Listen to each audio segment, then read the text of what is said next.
તો હવે જે છે કોમ્પ્યુટર ઓપરેટરની જે હાઈકોર્ટની ભરતી છે એની લગતી બાબતની આ જે જાહેરાત છે એની આપણને જો ઓફિશિયલ વેબસાઇટ પહેલાં જણાવી દઈએ કે ઓફિશિયલ વેબસાઇટ તમને આપી છે જે તમારે રેફર કરવાની છે. ન હોય તો આપણી ચેનલને જરૂરથી સબસ્ક્રાઈબ કરી લેવી. gujarathighcourt.nic.in. બીજી છે scojsgujarat.gov.in. તો આ બે વસ્તુનું ખાસ ધ્યાન રાખવું. જે કોમ્પ્યુટર ઓપરેટરની જે જગ્યા છે એની વાત કરી લઈએ તો એમાં છે 148 એટલે 148 જેટલી જગ્યાઓ છે. કોમ્પ્યુટર ઓપરેટર એમાં છે information technology cell IT cell માટે છે. એનો જે પગાર છે 19,900 લઈને 63,200 પ્લસ અલાઉન્સ અલગથી ગણવામાં આવશે. જે હાઈકોર્ટ અને ડાયરેક્ટ રિક્રુટમેન્ટ કરી રહી છે. કેટેગરીની વાત કરી લઈએ તો કેટેગરી નંબરમાં કુલ ટોટલ સંખ્યા છે 148. એમાં જનરલ કેટેગરી છે 62 સીટ છે. એમાંથી મહિલા અનામત માટે 20 છે. એટલે એસસીની જે 11 છે એમાંથી 4 મહિલા માટે અનામત છે. એસટીની જે છે એમાંથી એસટીની મહિલા માટે 8 અનામત છે. કેટલી તો 23 છે. 23માંથી 8 એ મહિલા અનામત છે. તો ત્યાં એસસીબીસીની 38 સીટ છે એમાંથી 13 સીટો એ મહિલા માટે અનામત છે. તે ઈડબ્લ્યુએસની 14 છે એમાંથી 5 ઈડબ્લ્યુએસની મહિલા માટે અને એક્સ સર્વિસમેન એની 15 છે. પીએચ જે ડિસેબિલિટી છે એમના માટે 7 જગ્યા રાખવામાં આવી છે. અહીંયા ખાસ નોટ્સ કરી લેવો કે ડિફરન્ટલી અબેલ પર્સન જે છે એમના માટે ફિઝિકલ ડિસેબિલિટી આર કેન્ડિડેટ હોય તો લોકોમોટર ડિસેબિલિટીઝ આર અલાઉડ એટલે કે એમને અરજી કરવાની છૂટ આપવામાં આવી છે. પણ સાથે શરત શું રાખે છે કે subject production of medical certificate fitness for civil surgeon medical officer or medical board within 2 month. ક્યારે કે તમે જ્યારે અપોઇન્ટમેન્ટ લેવા જાઓ છો તો તમારે તે સમય અપોઇન્ટમેન્ટ મેળવી જાય છે તો 2 મહિનાની અંદર 2 મહિનામાં વિધિન 2 મહિનાની અંદર તમારે આ જે સર્ટિફિકેટ છે તમારે રજૂ કરવું પડશે. ખાસ કેસ હશે તો તમારે તે સમય 1 મહિના 6 મહિના સુધીનો સમય મળી શકે. એ ખાસ તમારે જે એ બોર્ડ ભરતી બોર્ડની નેચર પર આધારિત કરે છે. ત્યાર પછી જોઈ લઈએ કે એલિજિબિલિટી જે કોમ્પ્યુટર ઓપરેટર છે તેમાં પહેલું કે બેચલર ડિગ્રી હોવી જોઈએ. કઈ તો કોમ્પ્યુટર એપ્લિકેશન અથવા ઇન્ફોર્મેશન ટેકનોલોજી. કોમ્પ્યુટર સાયન્સ હોવું જોઈએ. કોમ્પ્યુટર સાયન્સમાં ક્યાં તો ઇક્વલન્ટ કોઈ પણ રિકોગ્નાઇઝેડ યુનિવર્સિટી માન્ય હોવી જરૂર છે. કોઈ તો ગુજરાત ગવર્મેન્ટની હોવી જોઈએ કાં તો સેન્ટ્રલ ગવર્મેન્ટની કોઈ પણ. તમારી પાસે bachelor degree computer application information technology અથવા કોમ્પ્યુટર સાયન્સ આને લગતી કોઈ પણ એની સમકક્ષની ડિગ્રી હોવી જોઈએ. અથવા તો 3 વર્ષનો ડિપ્લોમા કોર્સ કોમ્પ્યુટર સાયન્સનો અથવા ઇન્ફોર્મેશન ટેકનોલોજી અથવા પોલિટેકનિક ઇન્સ્ટિટ્યૂટમાં તમારે 3 વર્ષનો ડિપ્લોમા હોવો જોઈએ. કોઈ તો ગુજરાત ગવર્મેન્ટ અથવા તો સેન્ટ્રલ ગવર્મેન્ટ કોઈ પણની સંસ્થા હોવી જરૂરી છે. બેચલર ડિગ્રીને ઇક્વલ પણ હશે તોય ચાલી જશે. ડિપ્લોમા ઓફ ધ જેનું લાસ્ટ યર છે તો data entry operator computer application computer programming અથવા એને પણ સમકક્ષ તો પણ ચાલી જાય. પણ કોની હોય ગુજરાત ગવર્મેન્ટ અથવા તો સેન્ટ્રલ ગવર્મેન્ટ. ત્યાર પછી જો ઓ લેવલનો કોર્સ તમારા ડોએક્સ સોસાયટીનો હોય તો પણ તમે તેની અંદર અરજી કરી શકો. એજ લિમિટની વાત કરી લઈએ તો 18 વર્ષથી ઓછી નહીં અને 35 વર્ષથી વધુ નહીં. જે અનામત કેટેગરી છે એમના માટે વાત કરી લઈએ તો એમને 5 વર્ષની બધાને છૂટ આપવામાં છે. જેમ કે વર્કિંગ એમ્પ્લોય હોય તો તેમના માટે 5 + 3 વર્ષની અલગ એટલે એમના માટે કેટલા થશે અહીંયા 8 વર્ષ જેટલો સમય થઈ જાય. એટલે એસસી એસટી એસસીબીસી ઈડબ્લ્યુએસ હોય તેવા ગુજરાત ઓરિજિન હોવા જોઈએ તેમને 5 વર્ષની છૂટછાટ મળવા પાત્ર છે. જે મહિલાઓ છે એમના માટે 5 વર્ષ છે. ડિફરન્ટ એટલે જે વિકલાંગ ખામી ધરાવે છે એના માટે 10 વર્ષ છે. એક્સ સર્વિસમેન છે એમને 5 વર્ષ વધારેની છૂટ 3 વર્ષની વધારેની છૂટ આપે છે. આ ઉપરની અનામત કેટેગરી છે અને સાથે એક્સ સર્વિસમેન છે તેને 3 એટલે કે એમના પણ 8 થાય. ખાસ નોંધ રાખવી કે બધી જ છૂટછાટ મળવાની સાથે તમારે 45 વર્ષથી વધવી જોઈએ નહીં. આ રિઝર્વેશનની ખાસ એમણે વાત કરી દીધી છે કે જે સમયે પર પોલિસી ચેન્જીસ થાય છે અને ગવર્મેન્ટ જે કોઈ ચેન્જીસ કરે છે એ તે સમયે જ્યારે લાગુ પડતો હોય તે પ્રમાણે એને અનામતનો લાભ મળવા પાત્ર રહેશે.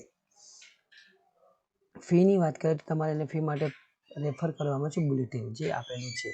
હવે ઝડપથી વાત કરી લઈએ તો એક્ઝામની વાત કરીએ.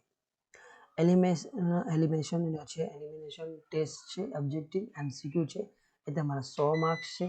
ત્યાર પછી કોમ્પ્યુટર એડેડ ટેસ્ટ છે, એ પણ 100 માર્ક્સ, એટલે તમારે 200 માર્ક્સનો ટેસ્ટ થયા. હવે એલિમિનેશનની વાત કરી લો તો એલિમિનેશનની અંદર 100 MCQ હશે, એક MCQ ને 1 માર્ક્સ.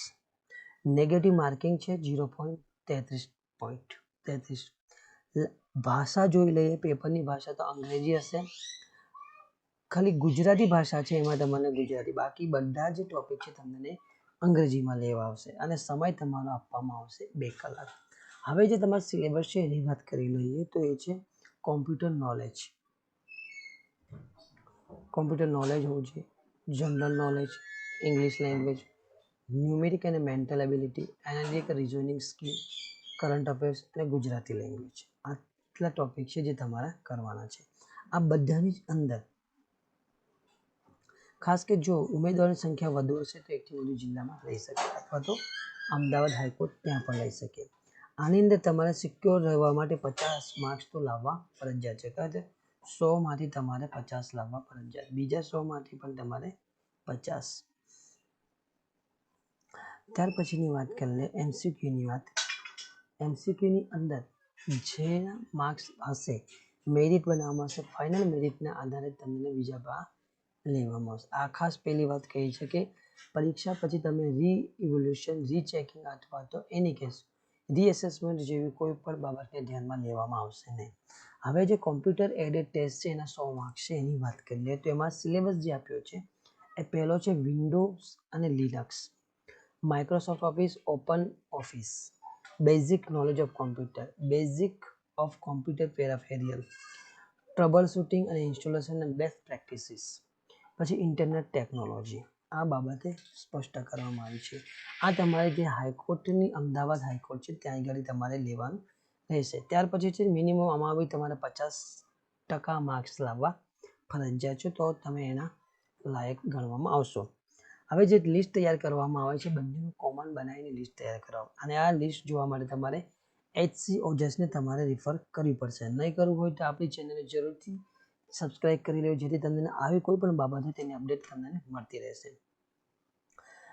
ફોર્મ ભરતી વખતે ખાસ ધ્યાન રાખવાનું છે તે વાત, પ્રિન્ટ આઉટ તમારે લેવાની છે, ડોક્યુમેન્ટ છે તમારે સાફ હોવો જોઈએ અને તમારી હાથમાં હોવો જોઈએ. જે તમારા પાસપોર્ટ સાઇઝનો ફોટો છે એની પાછળનું જે બેકગ્રાઉન્ડ છે સફેદ હોવું જરૂરી છે. પ્રિન્ટ આઉટ તમારી પાસે હોવું જોઈએ, ફી રસીદ પણ સાથે હોવું જોઈએ, સ્કૂલ લિવિંગ સર્ટિફિકેટ અથવા તો બર્થ જન્મ સર્ટિફિકેટ તમારે અપલોડ કરવાનું રહેશે. માર્કશીટ જે SSC અને HSC ક્વોલિફિકેશન અને પાર્ટ 2 છે એમાં સર્ટિફિકેટ, વર્ક એક્સપિરિયન્સ અને ટ્રેનિંગ આ બધું તમારી પાસે હોવું જરૂરી છે. જે અનામત પ્રમાણ કાસ્ટ સર્ટિફિકેટ છે એમણે જે તારીખે પૂરી થાય છે અરજી કરવાની છેલ્લી તારીખ સુધીમાં તમારે બધા પ્રમાણપત્ર મેળવી લેવા જરૂરી છે, જે તે તારીખ સુધીમાં. પછી ચાલશે નહીં, પછી તમને ડિસ્ક્વોલિફાય કરે છે. અહીંયા આગળ ડિફરન્ટ અબેલેટર PhD કેટેગરી છે એમને અહીંયા અરજી કરવાની છૂટ આપી છે, પણ ખાસ કરીને જે બીજી પરીક્ષાઓ હોય છે એમાં 40%થી વધુ હોવું જોઈએ, પણ અહીંયા આગળ 40%થી ઓછું છે તો તે પણ તે લોકો અરજી કરી શકે. એક સર્વિસમેનને પણ ખાસ સુવિધાઓ આપવામાં આવી છે. નો ઓબ્જેક્શન સર્ટિફિકેટ પણ તમારી પાસે હોવું જોઈએ, પણ જે લોકો ઓલરેડી સરકારી ગવર્મેન્ટ અથવા સેન્ટ્રલ ગવર્મેન્ટની જોબ કરી રહ્યા છે તો તેમની પાસે NOC મેળવી લેવું પડશે. પછી ગેઝેટ અધિકારી પાસેથી તમારે 2 કેરેક્ટર એટલે કે પ્રમાણપત્ર તમારી પાસે હોવું જોઈએ, કેટલા 6 મહિના જૂનું હોવું જોઈએ. ત્યાર પછી છે ગવર્મેન્ટ ગેઝેટ, કોઈ નામ સરનામ ફેરફાર હોય તો તમારે તેની પાસેનું એફિડેવિટ પણ હોવું જોઈએ. પછી તમારું જે કંઈ વાત કરી છે ક્રિમિનલ કેસ હોય, સિવિલ કેસ હોય અથવા કમ્પ્લેન્ટ હોય તો તમારે તે બધી બાબતની સ્પષ્ટતા કરવી પડશે. અને આ નિર્ણય તમારો જે હશે એ કોનો જે ભરતી બોર્ડ કરી રહી છે તેનો નિર્ણય આખરી હશે, પણ તમારી પાસે જે કોઈ અથવા જજમેન્ટ અથવા તો કોઈ પણ એની કોપી તમારે જમા કરવાની રહેશે, તે આપવાની રહેશે. ID પ્રૂફની વાત કરીએ તો ID પ્રૂફ પણ તમારા માટે તે કયા છે તે કોઈ પણ એક હોવો જરૂરી છે. RTI તમે આ પરીક્ષા ચાલુ હોય તે દરમિયાન કોઈ પણ RTI આ લગતી હશે તેને ધ્યાનમાં લેવામાં આવશે નહીં. તો આથી આપણે મહત્વની જે કોમ્પ્યુટર ઓપરેટરને લગતી બાબતે જરૂરથી તમને સમજમાં આવ્યું છે. તો આપણે વિડીયોને વધુમાં વધુ લોકોને શેર કરશો.